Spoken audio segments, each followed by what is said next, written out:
I do the Karma meditation and wellbeing videos for children. I decided to do this video for parents because I've got a few kind of handy hints that I'd like to share. I used to meditate with my own daughter. She's 18 now, but when she was tiny we used to meditate every day. And I also meditate each day with my class.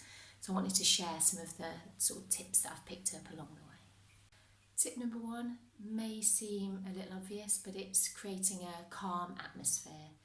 So wherever you're encouraging your child to meditate, just make sure there's not a TV on in the background or other people sort of talking or children playing noisily nearby. It doesn't mean the house has to be completely silent, but just so they've got a little bit of space, especially when they're first starting to meditate, does really help.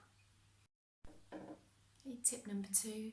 Some children are natural meditators. The second you put on a guided meditation, eyes closed, they're perfectly still and they're away. For other children, they find it a bit trickier actually. They might get a bit silly, very fidgety. My own daughter used to fidget a lot initially. This is a normal reaction. We're just not used to stilling our mind in this way. So allow them to sort of be themselves. If they want to fidget a bit, that's fine. If they want to sort of giggle, that's fine. But try not to respond or encourage those responses, but kind of leave them to have those reactions.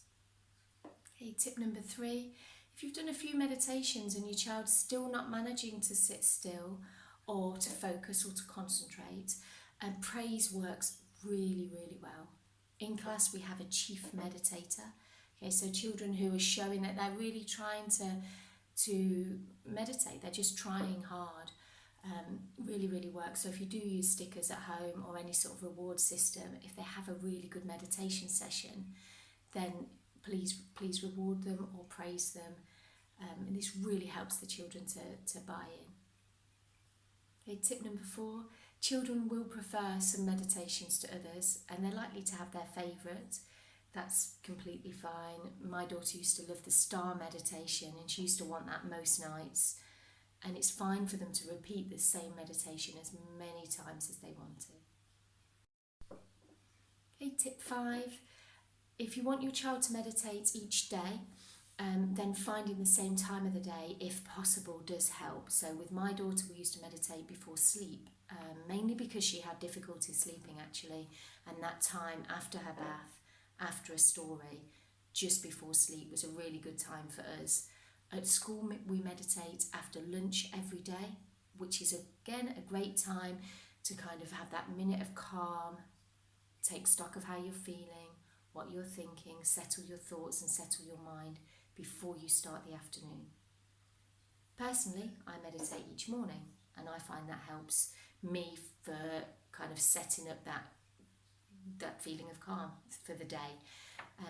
Each family's different, each child's different. You might not want to meditate every day, but if you do choose to have a daily practice, picking the same time each day does really, really help. Okay, tip 6. In my experience, using the meditations when children are already angry doesn't help. So it's not a sort of medicine, if you like, in that moment. It's best for children to meditate when they're already feeling quite good and calm and happy. And then what they're doing is they're building emotional resilience. And when things are tricky, they will naturally gravitate towards those feelings of calm that they've already practiced. Okay, last tip. For this one, it's just a piece of advice really about if a child is feeling really angry or really upset. One of the things that I've learned is to avoid saying anything like calm down or be calm, because you're really highlighting the fact that they are not calm in that moment, and that makes them feel more angry actually. What can help, and what I've done with children in my class before, is you can take a few breaths. So you don't try and do a full meditation, but you can just do the look at me and encourage them just to take a few breaths. And children will start to do this by themselves actually. If they feel as though they need a little bit of space from their emotions, they will start to go. This can really help. Okay, so that was just a few tips that I've picked up along the way. I'm sure there's more that I've that I've forgotten about. If you have any questions or any feedback about your meditation practice, or if you have any requests, then there is a contact us section of the site, so you can just put an email for the attention of Karma Lama and I will hopefully help. Thank you. Good luck.